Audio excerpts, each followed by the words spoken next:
कब तक क्या हो इरेडा पाएगा आपने कितने उसका। भाव पर लिया है? इरेडा मैडम मैंने लिया है 173 पे। 173 पे लिया हुआ है। और ये आपने क्या जी हाँ नजरिया जो है बनाकर रखा था?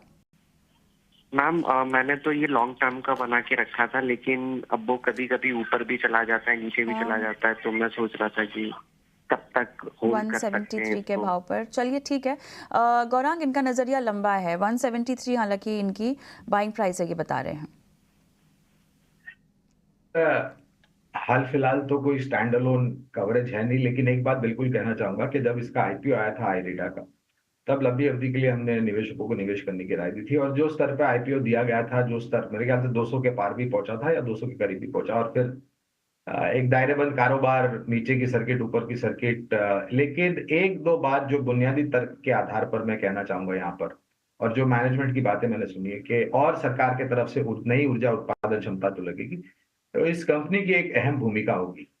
और खास करके जो नई ऊर्जा उत्पादन जुड़ेगी वो सोलार और विंड होगी, यानी कि क्लीन एंड ग्रीन एनर्जी, जहां पर ये कंपनी का मेरे ख्याल से एक बहुत अहम भूमिका और अदाकारी सामने आएगी।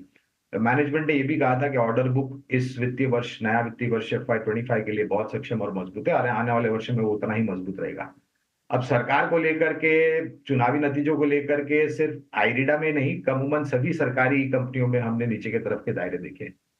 तो फिलहाल कवरेज नहीं, लेकिन अगर मैं उस आईपीओ नोट को एक आधार बना करके चलूं, और जो कुछ थोड़ा बहुत समय हुआ है इस कंपनी को लिस्ट होकर के, तो और जो भविष्य में नई ऊर्जा उत्पादन होगी और कंपनी ने जो ऑर्डर बुक को लेकर के टिप्पणियां करी है, तो भविष्य काफी उज्जवल लगता है। बताइए सर, धनलक्ष्मी बैंक लिया है कितने पर? धनलक्ष्मी में मैंने 55 में लिया था, 2000 है मेरे पास। ओके, और 3 महीने पहले लिया मैंने। राइट। तो क्या करूं मैं, आपकी क्या राय है? तो आपको कितना और रुकना है इसमें सर? मैं रुक सकता हूं, मैं ऐसा कुछ है नहीं है। चलिए ठीक है।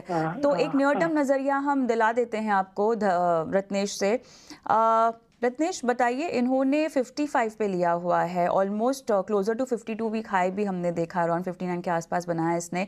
अब नियर टर्म आउटलुक, क्या इनको रुकना चाहिए, किस स्टॉप लॉस के साथ जरूरी है? कविता, देखिए इनके खरीदी भाव से तो काफी नीचे आ चुका है, तो मैं तो यही एक बार सजेस्ट करना चाहूंगा इस तरह के सभी दर्शकों को, थोड़ा सा जल्दी लेना पोर्टफोलियो, थोड़ा सा हो सकता है कि लॉस कम लगे, पर अब थोड़ा ये इन्होंने थोड़ा सा लंबे टाइम का होल्ड कर लिया है और थोड़ा रिव्यू करने में लेट हो गए। पर मेरे हिसाब से अब इनको जो फाइनल स्टॉप लॉस रखना चाहिए 35 रुपए का रखना चाहिए। 35 रुपए के नीचे अगर ये जाता है, थोड़ा सा इसमें नुकसानी और बढ़ सकती है, तो 35 रुपए का फाइनल स्टॉप लॉस लगा ले। इनका 55 रुपए के आसपास शायद खरीदी बताई आपने, तो मेरे हिसाब से अगर ये 35 रुपए नहीं तोड़ता, कंसोलिडेट करके वापिस अगर 45 रुपए के ऊपर निकलेगा, तो अगर इनके पास निवेश के लिए और पूंजी है तो वहां पे एवरेज कर रखे इसको।